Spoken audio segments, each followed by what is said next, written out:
پہلے عرض کیا تھا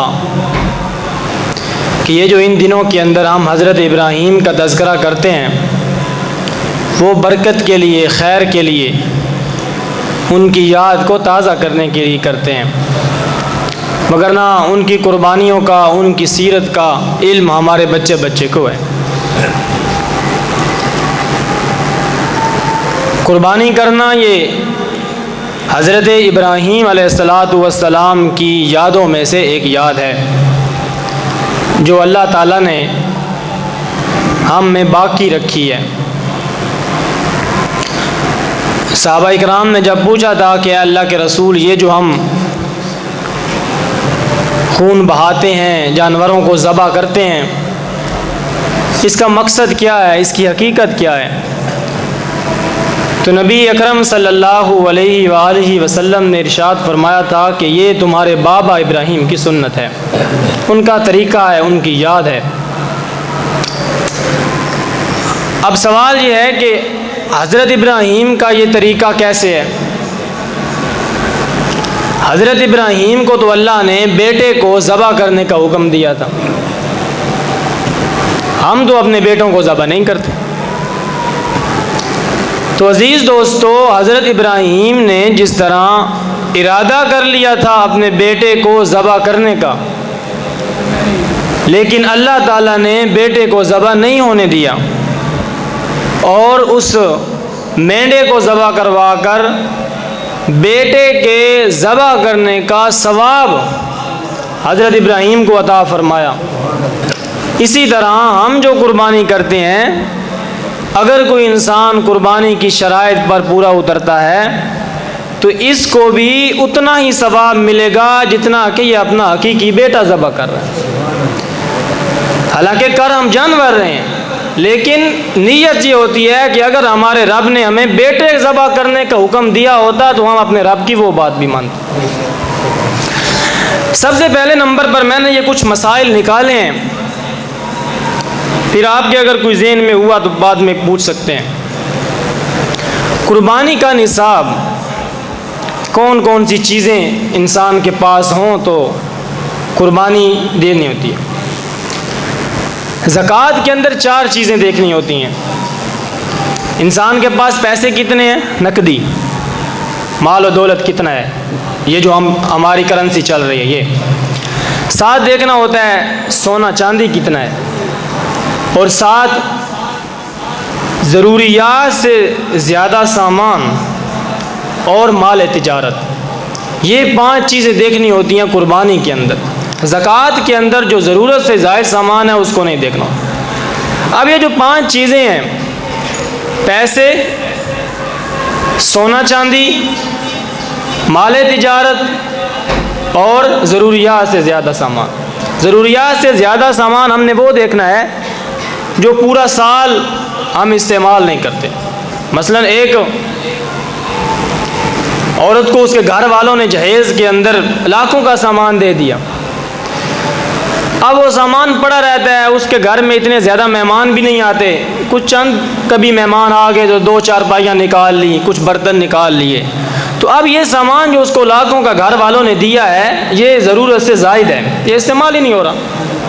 تو اب اس سامان کو بھی دیکھیں گے، پیسوں کو بھی دیکھیں گے، سونے کو اور چاندی کو بھی دیکھیں گے۔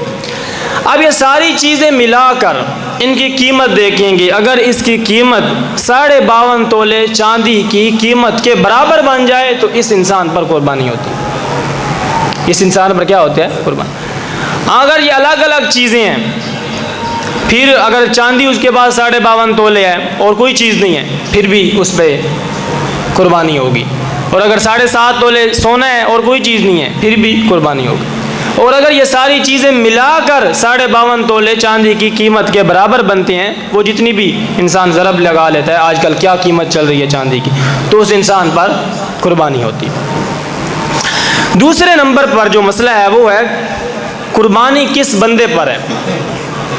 سب سے پہلے انسان کو مسلمان ہونا چاہیے، کافر پر قربانی نہیں ہے۔ دوسرے نمبر پر عاقل اور بالغ ہونا چاہیے، انسان کے اندر عقل ہونی چاہیے، شعور ہونا چاہیے۔ پاگل انسان پر قربانی نہیں، پاگل انسان قربانی نہیں دے سکتا۔ تیسرے نمبر پر انسان مقیم ہونا چاہیے، مسافر نہیں ہے۔ مثلا اگر میں یہاں سے ہجرت کر کے چلا جاتا ہوں سعودیہ کے اندر، میرا گھر باہر ادھر ہے، اب جو ہمارے دوست ادھر سے ہجرت کر کے سعودیہ چلے گئے ہیں وہ وہاں مسافر ہیں، مقیم نہیں ہیں۔ اب ان لوگوں پر قربانی پچھلوں نے دینی ہے، وہ ادھر کے مقیمی بن گئے ہیں کیونکہ وہ ادھر ہی رہتے ہیں، ادھر ہی کھانا پینا، ادھر ہی سارا کچھ ان کا نظام چل رہا ہے۔ اب ان کی جو قربانی ہے وہ ہم ادھر سے کریں گے، وہ قربانی نہیں کریں گے۔ ہاں اگر انسان حج پر ہے پھر وہ تو الگ چیز ہے نا۔ تو سب سے پہلے مسلمان ہو، عاقل بالغ ہو، مقیم ہو اور صاحب نصاب ہو۔ صاحب نصاب میں نے آپ کو بتا دیا ہے، جس کے پاس 52.5 تولے چاندی ہو یا سارا سامان ملا کر قیمت بنتی ہو۔ یہ 4 شرائط ہیں۔ اگر انسان مسلمان ہے، کافر نہیں ہے، مقیمی ہے، مسافر نہیں ہے، عاقل بالغ ہے، دیوانہ پاگل پن اس کے اندر نہیں ہے تو، اور صاحب نصاب ہے، تو اس انسان پر کیا ہے؟ قربانی۔ یہ پہلے 2 مسئلے ہو گئے، قربانی کس بندے پر ہے اور قربانی کا نصاب کیا ہے۔ قربانی کا نصاب کیا ہے اور کس طرح اس نصاب کو دیکھنا ہے۔ بعض لوگوں کے پاس سامان اتنا نہیں ہوتا، گھر میں عام سامان ہوتا ہے، وہ استعمال بھی کرتے ہیں، سب کچھ کرتے ہیں، لیکن ان کا کاروبار بہت زیادہ ہوتا ہے۔ کچھ لوگ ہوتے ہیں انہوں نے زندگی میں پیسہ جوڑا ہی نہیں ہوتا، کاروبار کیا، اپنی اچھی زندگی گزارے ہیں بس، لیکن کاروبار لاکھوں اربوں کا ہے۔ تو اب ان لوگوں پر بھی قربانی ہے کیونکہ کاروبار کے اندر جو ہے ان کا چال چل رہا ہے۔ کوئی ایسا بندہ ہے جس کے پاس 1-2 بکریاں ہیں، ساتھ سامان بھی ہے، سب کچھ ہے، لیکن اب یہ ہے کہ اگر اس کا جو گھر بار کا نظام ہے وہ ان بکریوں پر چل رہا ہے، ان کا دودھ لیتا ہے یا ان سے مطلب سب کچھ کرتا ہے، اب اس بندے پہ قربانی نہیں ہے۔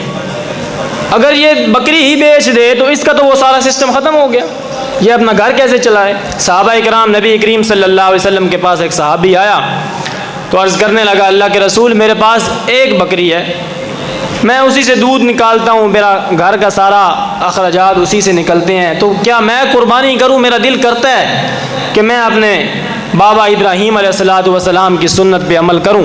تو آپ صلی اللہ علیہ وسلم نے ارشاد فرمایا کہ تو قربانی نہ کر، بلکہ تو بھی ان لوگوں کی مشابہت اختیار کر جو لوگ قربانی کریں گے۔ مشابہت کیا ہے؟ جس نے قربانی کرنی ہوتی ہے وہ ان 10 دنوں کے اندر بال، ناخن اور اپنے جو زیر ناف بال ہیں یا ضرورت سے زائد بال ہیں وہ نہیں کٹوانے ہوتے۔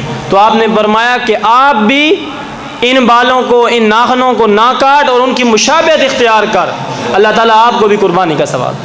تو یہ ہے غریب لوگوں کی قربانی، جو انسان قربانی نہیں کر سکتے، ان کو چاہیے کہ امیر لوگوں کی مشابہت اختیار کریں جنہوں نے قربانی کرنی ہے، ناخن نہ کاٹے ان 10 دنوں کے اندر، بال نہ کاٹے، ضرورت سے زائد جو بال ہیں وہ بھی نہ کاٹے، تو جب قربانی یا عید ایک جگہ پر پڑی جائے اس کے بعد کاٹے تو اللہ تعالیٰ اس کو بھی قربانی کا ثواب عطا فرمائے۔ ہاں اگر کوئی ایسا بندہ ہے جس کے بال بڑھ گئے ہیں، اس نے سستی کی ہے، جس طرح بھی اس کے بال 40 دنوں سے زیادہ ہو گئے ہیں، زیر ناف بال یا بغلوں کے بال، اب یہ مسئلہ یہ ہے کہ 40 دنوں کی، کچھ لوگ کہتے ہیں جی وہ چاول کے برابر ہونے چاہیے، پوٹے کے برابر ہوں تو کاٹنے چاہیے، نہیں، 40 دنوں کی مقدار ہے۔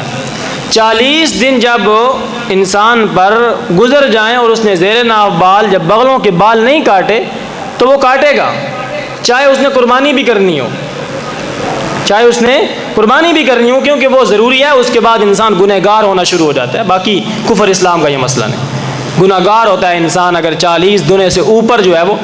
اچھا اور بہترین طریقہ یہ ہے کہ ہر جمعے کے جمعے انسان کو اپنی صفائی اور ستھرائی کرنی چاہیے۔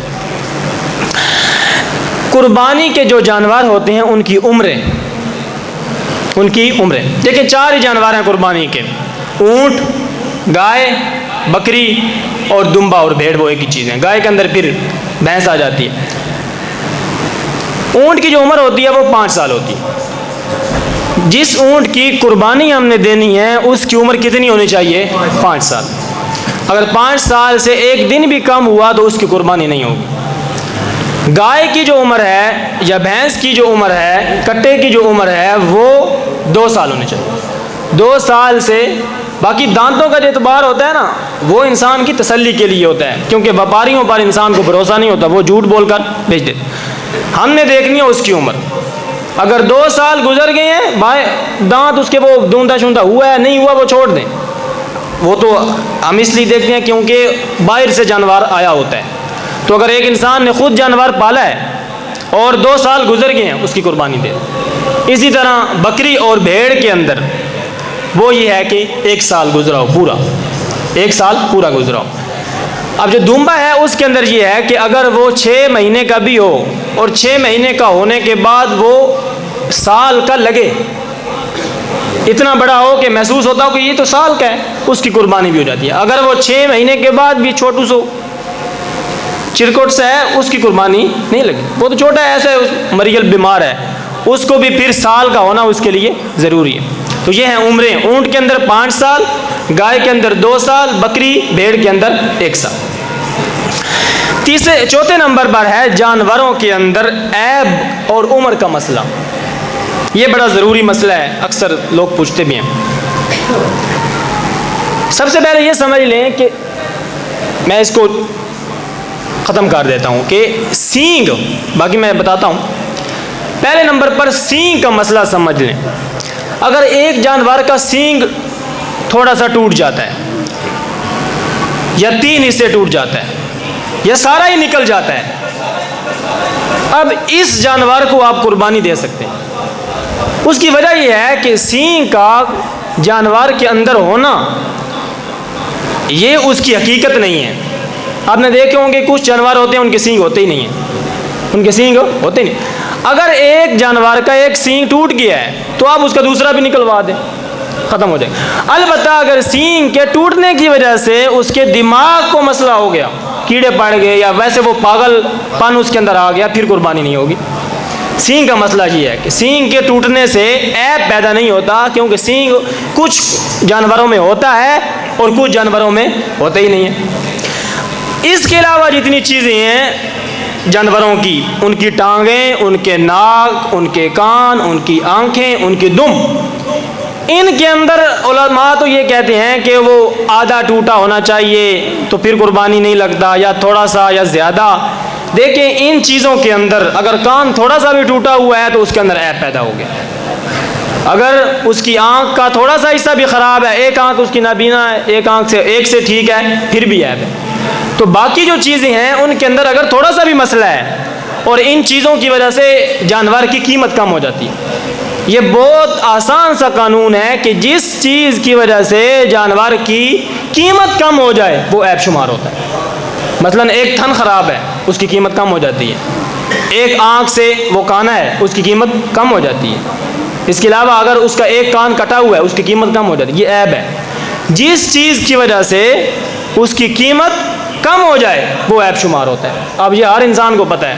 اب 2 جانور کھڑے ہوں، ان کی ایک ہی عمر ہو، ایک جتنے ہی محسوس ہوتے ہوں، لیکن ایک جانور کا کان کٹا ہوا اور دوسرے کا نہ کٹا ہوا ہو، تو آپ کون سا لیں گے؟ جس کا نہیں کٹا ہوا. تو معلوم ہوتا ہے اس کی قیمت کم ہوگی، اس لیے تو آپ نے لیا نہیں. تو اس کے اندر یہ ذرا احتیاط والا مسئلہ ہے کہ عیب سے پاک ہونا چاہیے جانور سینگ کے علاوہ، کیونکہ سینگ سے قیمت کم نہیں ہوتی. کچھ جانوروں کے تو ویسے ہی بچپن سے ہی سینگ وہ دوائی لگا کر ختم کر دیتے ہیں، وہ کہتے ہیں کہ سینگوں کے بغیر زیادہ خوبصورت لگتے ہیں.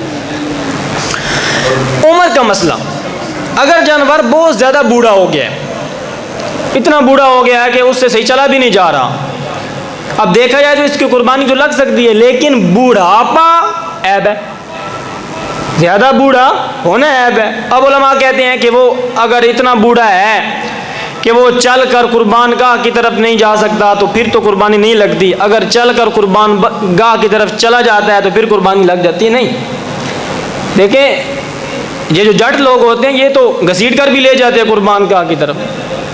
تو یہ نہیں دیکھنا، آپ نے اس کی چال دیکھنی ہے، اس کا کھانا پینا دیکھنا ہے کہ وہ صحیح چلتا ہے یا تھوڑا سا اس کی چال کے اندر مسئلہ ہے. ابھی تک صحیح کھاتا پیتا ہے، انسان کا ضمیر انسان کو بتا دیتا ہے کہ یہ بوڑھا ہے یا نہیں. تو اگر زیادہ کوئی بوڑھا ہو گیا ہے، کھانا پینا اس کا کم ہو گیا ہے، چلنے کے اندر بھی اس کو مشکل پیش آ رہی ہے، تو یہ بوڑھا ہو گیا ہے اور بوڑھے کی قربانی نہیں ہوتی، کیونکہ وہ اس کے اندر عیب پیدا ہو گیا. 5ویں نمبر پر ایک انسان نے قربانی کے لیے ایک جانور لیا. جانور لینے کے بعد اب یہ وہ بندہ تھا جو صاحب نصاب تھا، جو قربانی کی طاقت رکھتا تھا، اس نے وہ ایک جانور لے لیا. اب وہ یا گم ہو گیا، یا وہ مر گیا، یا وہ چوری ہو گیا. اب کیا کرے؟ اس کی قربانی ہو گئی ہے. اس کی قربانی کیا ہے؟ ہو گئی ہے، کیونکہ اس نے جب جو لے لیا، پیسے دے دیے، نیت کر لی، اور قربانی اس کی ہو گئی. اب وہ اللہ کی طرف سے گم ہو گیا. اب ایک انسان ہے، اس نے ایک جانور لیا، چوری ہو گیا، گم ہو گیا، مر گیا. اس نے ایسا کیا کہ ایک دوسرا جانور لے آیا. دوسرا جانور لانے کے بعد وہ جو پہلا گم ہوا تھا نا، وہ مل گیا. وہ جو پہلا گم ہوا تھا وہ مل. اب کیا کرے؟ کیا اب ایک کو بیچ دے اور ایک کو قربان کرے، یا دونوں کو کرے؟ اس کے اندر یہ ہے کہ اب یہ دونوں کو قربان کرے گا، اس لیے کہ یہ دونوں اب اللہ کے نام کے ساتھ خاص ہو چکے ہیں. اسی کے اندر ایک مسئلہ یہ ہے کہ ایک انسان ہے، اس پر قربانی نہیں ہے، عام غریب انسان ہے، لیکن اس کو شوق چڑھا، اس نے کہا کہ میں نے قربانی کرنی. جس طرح صحابہ اکرام کا شوق تھا، وہ جانور لے کے آ گیا. اب وہ جانور جو تھا اس کا یا گم ہو گیا، یا چوری ہو گیا، یا مر گیا. اب علماء یہاں کہتے ہیں کہ اب اس کو چاہیے کہ ایک اور قربانی کرے، کیونکہ اس پر قربانی نہیں تھی، اس نے اپنے پر واجب کیا، لہذا اس کو چاہیے کہ ایک اور لے کے آئے. وہ کہاں سے لائے؟ اس نے تو پہلا بڑی مشکلوں سے لیا تھا، تو اب اس کی بھی قربانی ہو گئی. اب بعض لوگ کہتے ہیں کہ جب اس پر تھی نہیں تو اس نے اس کے اندر ہاتھ ڈالا کیوں، اپنے اوپر کیوں اس نے واجب کی؟ لیکن اس کا شوق تھا اللہ کی عبادت کا. اب ایک بچہ ہے، 10 سال کا بچہ ہے، اس پر نماز فرض نہیں ہے، تو اب وہ نماز پڑھے تو ہم کیا کہیں کہ تو نے نماز کیوں پڑھی ہے؟ اس پر تو تھی ہی نہیں. بلکہ ہم کہیں گے آپ نماز پڑھو، اچھا کام. تو اگر وہ نماز خراب کر رہا ہے، اس سے صحیح نہیں پڑھی جا رہی، تو ہم کیا کہیں گے کہ چھوڑ دے، ہم اس کو سکھائیں گے، اس کو نماز ٹھیک کروائیں گے.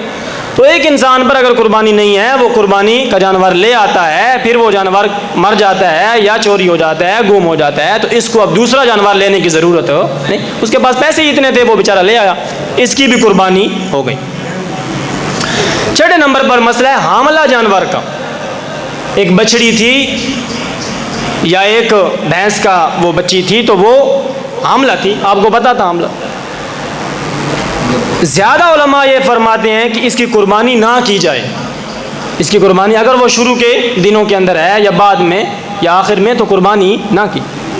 لیکن حدیث کے اندر ہمیں اس کا کوئی ثبوت نہیں ملتا، یا اس بارے میں کوئی حدیث نہیں ملتی حاملہ کی قربانی منع کی گئی ہو یا اس طرح. بہرحال اس سے بچا جائے، اس سے بچنا بہتر ہے. اگر کوئی کرتا ہے تو وہ گناہ گار نہیں ہوگا. ہمارے معاشرے میں اس کو ویسے بھی اچھا نہیں سمجھا جاتا، کیونکہ اس کے اندر ایک اور جان پل رہی ہوتی ہے. تو حاملہ جانور کی قربانی ہو جاتی ہے، لیکن بچنا زیادہ بہتر. ہاں اگر اس کے اندر سے بچہ نکل آیا تو پھر اس بچے کو بھی قربان کیا جائے گا، یہ بھی سمجھ. اگر حاملہ جانور کے اندر سے بچہ نکل آیا ٹھیک ٹھاک تندرست، تو پھر اس کو بھی قربان کیا جائے گا، کیونکہ یہ بھی پھر اللہ کے نام کے ساتھ خاص ہو جائے گا. 7ویں نمبر پر جانور کو ذبح کرنے کا طریقہ. ذبح کرتے وقت احتیاط کیا کریں. سب سے پہلے تو کوشش یہ ہونی چاہیے کہ انسان جو ہے نا وہ خود چھری چلائے، سب سے بہترین طریقہ. کسائی جو ہوتے ہیں یہ کچھ گٹکے کھا رہے ہوتے ہیں، کسی نے سگریٹ لگائی ہوتی ہے منہ کے اندر، کوئی ویسے گپے مار رہے ہوتے ہیں، تو یہ بڑا نازک سا مسئلہ ہے. اگر کسی کسائی نے ذبح کرتے وقت اللہ کا نام نہیں لیا تو اب یہ اس کی قربانی جو ہے وہ حلال نہیں، قربانی ساری کی ساری ضائع ہو جائے گی. اب جن 7 بندوں نے اس کے اندر حصہ ڈالا تھا ان سب کے پیسے گئے. تو بہتر طریقہ یہ ہے کہ آپ قربانی کی جو چھری ہے وہ خود چلائیں. 4 رگیں ہوتی ہیں، ایک سانس کی رگ ہوتی ہے، اور ایک کھانے پینے کی خوراک کی رگ ہوتی ہے، اور 2 رگیں ہوتی ہیں خون کی. یہ 4 رگیں کاٹنی ہوتی ہیں. 4 رگیں کٹ جائیں تو قربانی ہو جاتی. اب اس کے بعد ایسے ہی چھری چلاتے رہتے، کئی بیچاروں کی وہ گردن ہی اتار دیتے ہیں، تو اس سے بھی مسئلہ نہیں ہے. گردن اتر جائے تو جانور کوئی مکروہ یا حرام نہیں ہو جاتا، لیکن 4 رگیں کافی ہیں. اس کے بعد یہ بھی خیال رکھیں کہ 4 رگیں کاٹنے کے بعد کچھ کسائی ہوتے ہیں وہ اس کے سر پہ کچھ چیز مار دیتے ہیں تاکہ اس کا خون رک جائے اور ہم جلدی ادھر سے فارغ ہو جائیں. اس کو اس کے سر پہ کوئی چیز نہیں مارنے دیں تاکہ اس کا سارا خون نکلے. سارا خون جب نکلے گا، ایک تو ثواب اس کے اندر زیادہ ہوتا ہے کیونکہ وہ پاک ہو رہا ہے اندر سے، اس لیے تو ہم جو ویسے مر جاتے ہیں جانور، اسلام نے اس کو حرام اس لیے کہا کہ ان کا خون اندر ہی جم جاتا ہے اور وہ بیماریوں کا باعث بنتا ہے. تو خون نکلنے دیں، جب خون ختم ہو جائے، وہ ٹھنڈا ہو جائے، اس کے بعد جو ہے وہ آپ اس کو کہیں کہ آپ اپنا کام شروع کریں. کیونکہ ان دنوں کے اندر کسائیوں کے پاس کام بہت زیادہ ہوتا ہے، تو وہ خون روکنے کے لیے اس کے حرام مغز میں مارتے ہیں کوئی بلا، اور وہ خون جو ہے وہ رک جاتا ہے اور وہ بعد میں نقصان دہ بنتا ہے. یہ اس کو نہیں کرنے دینا. اس کے بعد مسئلہ آ جاتا ہے جان بوجھ کر تکبیر چھوڑ دینا. جان بوجھ کر ایک ہے بھول کر، کیونکہ ہماری امت پر بھولنے کا گناہ نہیں ہے. ویسے اگر اس موقع پر بھی کوئی انسان تکبیر بھول جائے تو اس کو تو کان پکڑوانے چاہیے کہ ایک ہی موقع تھا، سال کے بعد آیا، ہم نے لاکھوں روپے لگایا، آپ نے وہ بھی بھول کر تکبیر چھوڑ دی. تو جان بوجھ کر اگر کوئی تکبیر چھوڑ دیتا ہے کسائی یا جو خود ذبح کر رہا ہے، تو یہ قربانی جو ہے ساری کی ساری ضائع ہو گئی. اب یہ جانور حلال نہیں رہا، یہ حرام ہو گیا ہے. اس کو اب کسی ٹھکانے پہ لگاؤ. 9ویں نمبر پر قربانی کو قبلہ رخ کرنے کا مسئلہ. دیکھیں قبلہ رخ کرنا یہ سنت عمل ہے، سنت عمل ہے. قبلہ رخ کرنا یہ سنت عمل ہے، لیکن اس کے قربانی ہونے یا نہ ہونے کے ساتھ کوئی مسئلہ. اگر قبلہ رخ نہیں ہوا، آپ نے قربان کر دیا، یاد نہیں رہا یا ویسے وہ ہٹ گیا، کیونکہ یہ بڑا مشکل ہوتا ہے گرانا پھر اس کو باندھ کے رکھنا، تو ہٹ گیا ہے اگر قبلہ رخ سے، تو قربانی کے اندر کوئی ثواب کے اندر بھی کوئی فرق نہیں پڑے گا. یہ شرائط میں سے نہیں ہے، بلکہ یہ اس کے طریقوں میں سے ہے. رسول اللہ صلی اللہ علیہ وسلم نے جو قربانیاں کی تھیں، آپ صلی اللہ علیہ وسلم ان کو قبلہ رخ کر کے ہی قربان کیا کرتے تھے. اس سے اگلا مسئلہ جو ہے قربانی کی کھال کا مسئلہ. قربانی کا جو کھال کا مسئلہ ہے، یہ انسان اپنے ذاتی استعمال کے اندر بھی لا سکتا ہے. ٹھیک ہے نا. اب علماء نے چونکہ مدارس کے لیے کھالیں جمع کرنی ہوتی ہیں، تو وہ یہی کہتے ہیں کہ یہ انسان خود استعمال نہیں کرتا. ہمارا بھی مدرسہ ہے، لیکن مسئلہ یہ ہے کہ میں کیا کروں. تو اپنی ذات کے استعمال کے اندر بھی کھال کو لایا جا سکتا ہے، لیکن بہتر طریقہ یہ ہے کہ اس کھال کو صدقہ کیا جائے. البتہ کچھ لوگ اس طرح کرتے ہیں کہ کسائیوں سے جانور کو ذبح کروایا اور اس کا جو کسائی کو پیسے دینے ہوتے ہیں وہ پیسے نہیں دیتے، وہ کہتے ہیں کہ آپ کھال لے جاؤ. یہ جائز ہو نہیں. معاوضہ بنانا کسی بھی قربانی کی جو جانور ہوتا ہے، اس کی کسی چیز کو بھی معاوضہ بنا دینا، یعنی کسائی کو کہنا ہے کہ آپ نے جو ہم سے پیسے لینے ہیں وہ پیسے نہ لینا، اس گوشت لے لینا.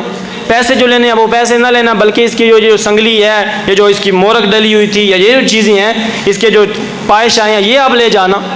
معاوضہ نہیں بنانا کسی چیز کو بھی، معاوضہ نہیں بنانا. قربانی کی کھال کو آپ صدقہ کر سکتے ہیں غریبوں پر، مدارس کے اندر دے سکتے ہیں، یہ جو تنظیمیں ہوتی ہیں، یہ جو ویلفیئر بنے ہوتے ہیں، ان کے اندر دے سکتے ہیں، اپنی ذات پر استعمال کر سکتے ہیں، لیکن قربانی کی کھال کو معاوضہ وہ نہیں بنا سکتے بالکل. اس سے اگلا مسئلہ قربانی کا گوشت. قربانی کے گوشت کے حصے کرنا. قربانی کے گوشت کے اللہ تعالیٰ نے جو قرآن مجید کے اندر حصے کیے ہیں نا، وہ کتنے ہیں؟ 3. فَكُلُوا مِمَّا ذُكِرَ اسْمُ اللَّهِ كُلُوا مِنْهَا وَأَطْعِمُوا الْقَانِعَ وَالْمُعْتَرَ فَاذْكُرُوا اسْمَ اللَّهِ عَلَيْهَا صَوَافَ فَإِذَا وَجَبَتْ جُنُوبُهَا فَكُلُوا مِنْهَا وَأَطْعِمُوا الْقَانِعَ وَالْمُعْتَرَ. آپ اپنی ذات کے لیے استعمال کریں، کلوا منها، خود کھاؤ. اطعموا القانع والمعتر، اور غریبوں، وہ غریب جو آپ سے مانگتا ہے کہ مجھے دو، اس کو بھی دو، اور جو غریب آپ سے نہیں مانگتا اس کو بھی دو. قانع والمعتر. اب یہ جو سڑکوں کے اندر آپ سے گھروں سے چھوٹی بچیاں چھوٹے بچے گوشت لینے کے لیے آتے ہیں، تو آپ نے ان کو دینا ہے.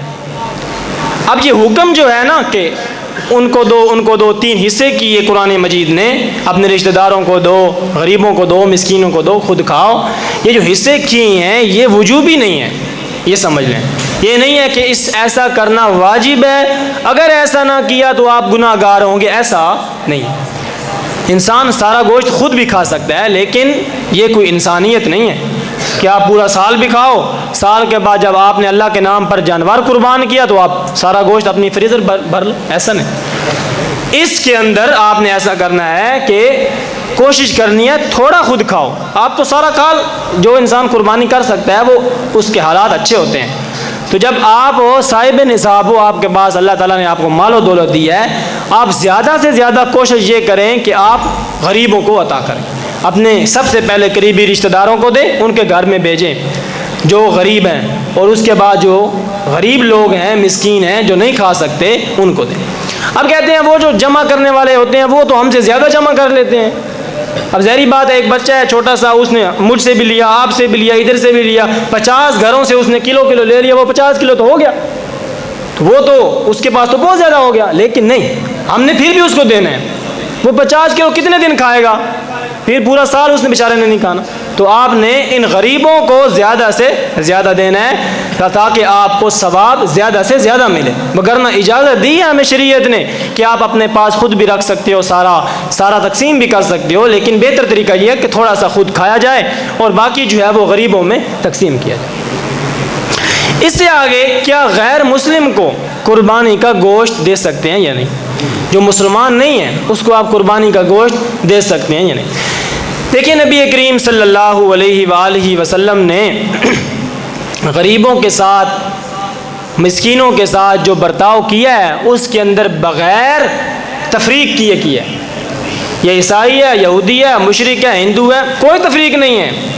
آپ نے سب کے ساتھ برابر کا سلوک رکھا ہے. اور قرآن مجید نے تقریباً 40 یا 45 مقامات پر یہ ارشاد فرمایا ہے کہ غریبوں کو کھانا کھلاؤ، بھوکوں کو کھانا کھلاؤ، مسکینوں کو کپڑے پہناؤ. کسی جگہ پر بھی یہ نہیں فرمایا کہ غریب ہو لیکن مسلمان ہونا چاہیے، یہودی عیسائی نہ ہو. کسی جگہ پر بھی یہ نہیں فرمایا کہ بھوکے کو کھانا تو کھلانا ہے، مسکین کو کپڑے تو پہنانے ہیں، لیکن خیال رکھنا وہ یہودی عیسائی نہ ہو. ایسا نہیں. آپ قربانی کا گوشت غیر مسلم کو بھی دے سکتے. وہ جی ہماری عبادت ہے، لیکن جس وقت آپ نے چھری چلا دی آپ کی عبادت ختم ہوگی، آپ کی عبادت اللہ کے ہاں قبول ہوگی. اس کے بعد آپ غریب لوگوں کو گوشت تقسیم کریں، وہ چاہے عیسائی ہیں، چاہے یہودی ہیں، چاہے ہندو ہیں، کوئی بھی ہے، آپ اس کو دے سکتے ہیں قربانی کا گوشت. اس کے اندر کوئی مسئلہ نہیں. یہ وہ مسائل ہیں جو میں نے خود نکالے ہیں. اگر کسی نے اور کو مسئلے پوچھنے تو وہ پوچھ سکتا ہے، کیونکہ میں نے آپ کو کہا تھا کہ آخری جو ایک جمعے کا خطبہ اور ایک عید کا خطبہ وہ قربانی کے مسائل کو ہم ذکر کریں گے، دوسرا جو بیان ہے وہ نہیں ہوگا. آپ نے دیکھا ہوگا کچھ لوگ بچڑے ہوتے ہیں یا یہ جو بڑے بھینسے ہوتے ہیں یہ پکڑے نہیں جاتے.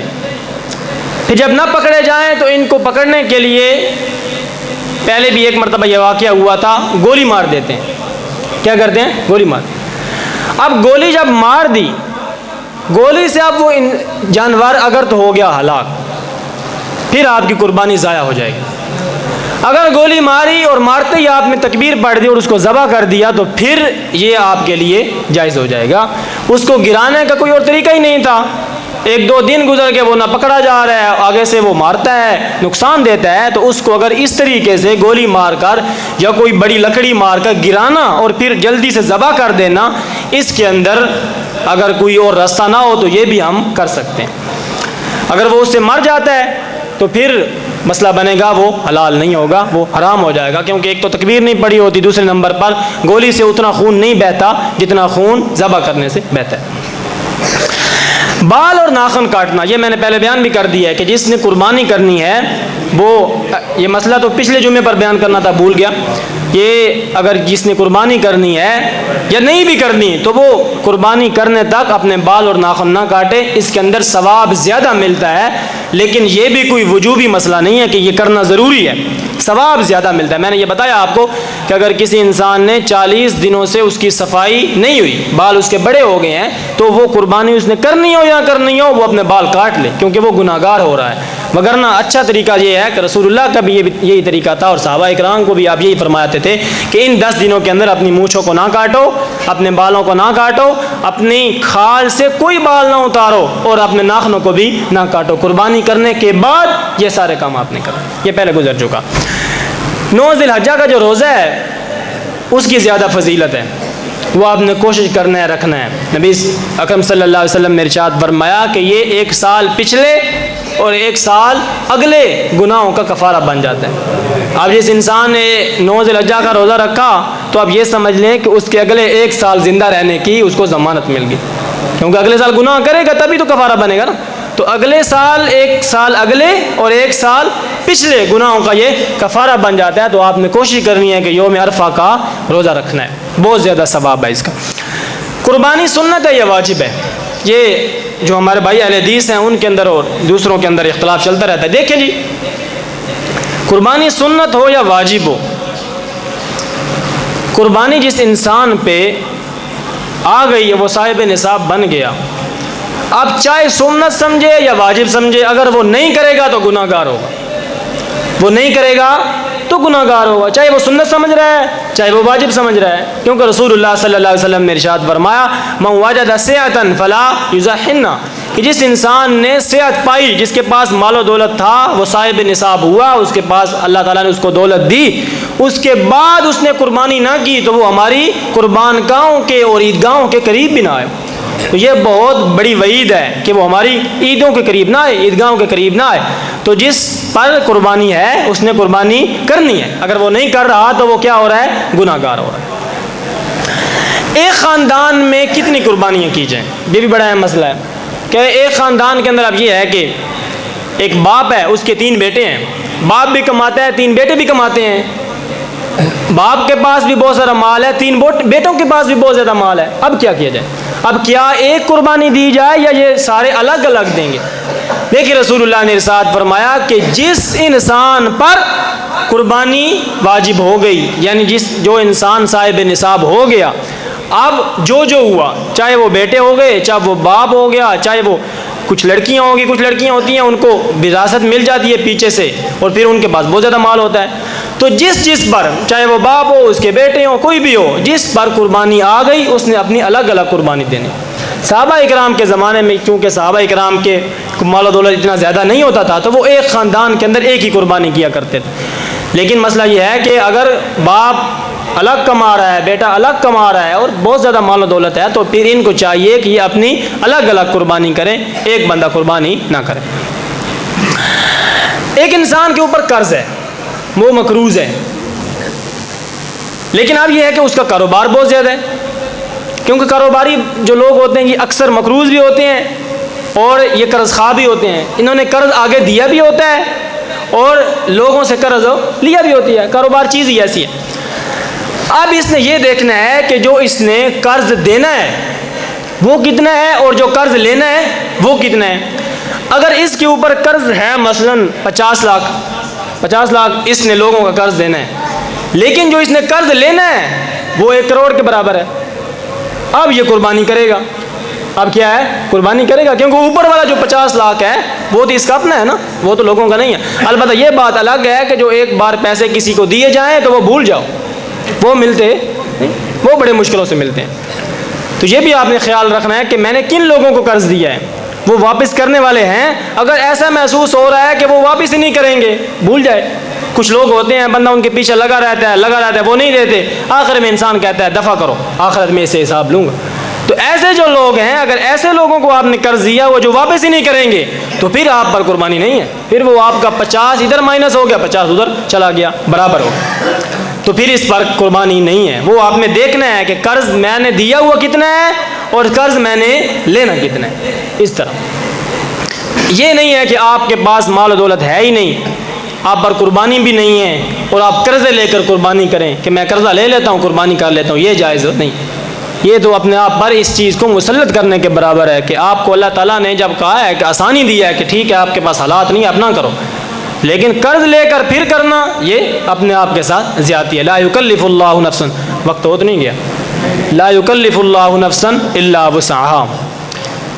ایک جانور میں 7 سے کم حصے رکھنا. مثلا 2 بندے تھے، انہوں نے ایک بڑی گائے لے لی. اب کیا یہ دونوں اس کے حصے الگ الگ کریں گے؟ یا 3 بندے ہیں تو اب یہ کیا جانور 3 حصوں میں تقسیم ہوگا یا 7 حصوں میں تقسیم ہوگا؟ 3 بندے ہیں تو اب کیا ضروری ہے کہ یہ 7 حصے کریں یا 3 حصوں میں تقسیم ہو جائے؟ یہ 3 حصوں میں تقسیم ہو جائے. اسی طرح ایک انسان بھی پورا جانور جو بڑا ہوتا ہے وہ بھی کر سکتا ہے، 5 بھی کر سکتے ہیں، 6 بھی کر سکتے ہیں، 7 بھی کر سکتے ہیں. 7 سے اوپر نہیں کرتے. 7 بھی کر سکتے ہیں، 6 بھی کر سکتے ہیں، 5 بھی، 4 بھی، 2 بھی. ایک بندہ اکیلا بھی بڑے جانور کی قربانی کر سکتا ہے. یہ کوئی اتنا مسئلہ نہیں ہے. یہ ہم نے اب یہ نہیں ہے کہ 5 حصے ہوئے ہیں تو اب وہ کہیں گے کہ نہیں یہ تو 5 ہوئے ہیں ابھی 7 کرنے ہیں, تو وہ 3 بندے اور ڈھونڈیں گے, اگر وہ نہ ملیں تو وہ پھر قربانی نہیں کریں گے. اس طرح ہوتا ہے مسئلہ, لوگوں کو پتہ نہیں ہوتا, وہ کہتے ہیں یار ابھی تو 5 حصے ہوئے ہیں, ہم نے بنانے کتنے تھے 7, تو 7 بنانے کی ضرورت نہیں ہے.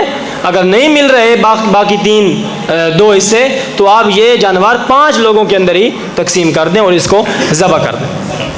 خصی جانور کی قربانی, یہ بات سمجھ لیں. دیکھیں ہمارے یہاں یہ سمجھا جاتا ہے کہ جو خصی جانور ہوتا ہے وہ کوئی قربانی کے زیادہ مناسب ہوتا ہے.